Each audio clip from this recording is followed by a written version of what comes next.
Sir, केंद्रीय मंत्री पद पर आपने तीसरी बार हैट्रिक मारी है, क्या कहना चाहेंगे? हाँ, तो मतलब हैट्रिक तो मैंने बहुत बार मारी है, लेकिन मंत्री पद की हैट्रिक जो है ये पहली बार मैंने मारी है।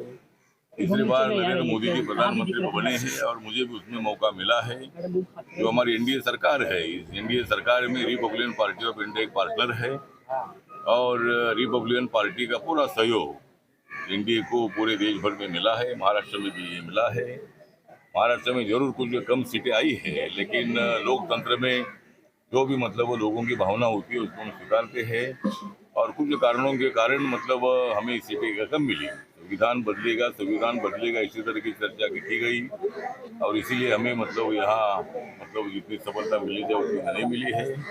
लेकिन नरेंद्र मोदी जी की सरकार बहुमत की सरकार है, इंडिया की सरकार है। 2014 में भी इंडिया की सरकार थी जब बीजेपी को पूरा बहुमत था।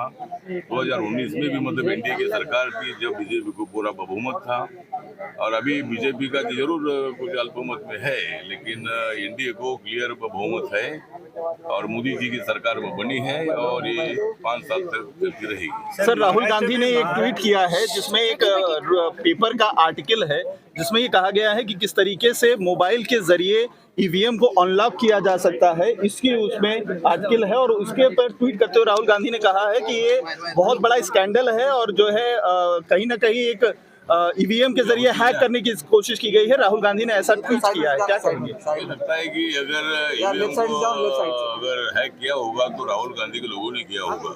मुझे लगता है कि उनको तो मतलब इतनी कम सीटें पूरा मीडिया पे दिखा रहा था, लेकिन उनको ज्यादा सीटें मिली है। इसका मतलब इन लोगों ने कुछ गड़बड़ी की है। अगर हम बहुत ज्यादा सीटें हमको मिलती थी तो, लेकिन ऐसा ईवीएम मशीन राहुल गांधी के लोगों ने लाई है, ये कोई मोदी साहब ने नहीं लाई है। कांग्रेस के सरकार के कार्यकाल में ईवीएम मशीन आई है। तो ईवीएम मशीन जो किसी ने दिखाया होगा ऐसा अनलॉक हो सकता है, लेकिन उनके पास मशीन तो पहुंचनी चाहिए। मशीन तो पुलिस के कंट्रोल में होती है और मशीन की पूरी सुरक्षा की जाती है, वहाँ कोई पॉलिटिक्स का विषय आता नहीं है।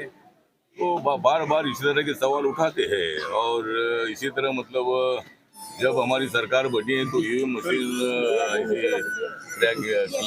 ब्लॉक की जाती है, तो इसी तरह के कुछ उदाहरण हो गए भी, लेकिन इसका मतलब ये नहीं है कि भाई हर मशीन ऐसी हो सकती है। हर मशीन किसी हाथ में जाएगी नहीं है। किसी ने प्रयोग किया होगा कि भाई अगर कोई बटन दबाएगी तो मतलब वो कमल को उठ जाता है, दूसरा बटन दबाएगी तो पंजा को उठ जाता है। ऐसा भी कुछ जो उदाहरण है ये भी कुछ लोगों ने दिखाए हैं। लेकिन ईवीएम मशीन के बारे में इलेक्शन कमीशन की ठोस भूमिका है कि भाई ईवीएम मशीन के माध्यम से ही आगे चुनाव होगा। अगर सब लोग तय करते हैं कि हमको बैलेट पेपर चाहिए तो उसके लिए भी हमारी तैयारी है। बैलेट पेपर पर चुनाव होगा तो हमको और भी ज़्यादा वोट मिलेगा। तो लोकतंत्र में ठीक है। इंडिया आघाड़ी ने भारी कोशिश करने के बाद भी, लोगों को ब्लैकमेल करने के बाद भी, समाज में फूट डालने की भूमिका रखने के बाद भी हमारी सरकार आई है और हमारे पास क्लियर मेजॉरिटी है।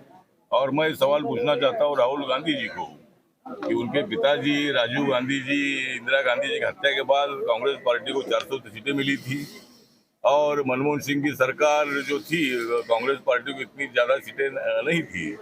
उसके बावजूद भी वहाँ यूपी की सरकार 10 साल तक चली थी। तब हम लोगों ने कोई सवाल नहीं उठाया था कि भाई ये सरकार अल्पमत में है। उनके पास क्लियर बहुमत था और इसीलिए 10 साल तुम्हारी सरकार चल सकती है तो हमारी 15-20 साल सरकार चलती रहेगी। आगे तो हमारे ज़्यादा सीट चुनकर आएगी। जो गलतियाँ कुछ हमारी हुई है, कुछ बयानबाजी से कुछ मतलब वोट को मिले हैं, उस पर आत्मपरीक्षण चल रहा है, स्टडी चल रहा है और आगे के चुनाव में हमें अच्छी सफलता मिलेगी और हम ये 5 साल तो हम सरकार चलाए। आपने सही मायने में आरपीआई को, रिपब्लिकन पार्टी ऑफ इंडिया को तीसरी बार इस समय अपने भारतीय हमारे पार्लियामेंट में पहुंचाया है और बाबा साहब के जो सपने थे कि हमारा आदमी वहां पर जाकर पार्टी का काम करे, समाज का काम करे, लोगों को न्याय मिले और आज सही मायने में उन्होंने अपने मेहनत से, अपने परिश्रम से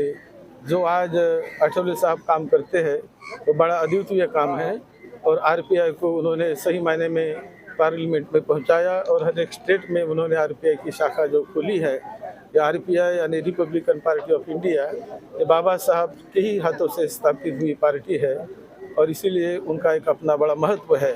और अटलू साहब उसी रास्ते पर चलकर लोगों को कैसे न्याय मिले और कैसे हम अधिक से अधिक लोगों की सेवा कर सके, इस भावना से वो सारे भारत भर हर प्रांत में जाकर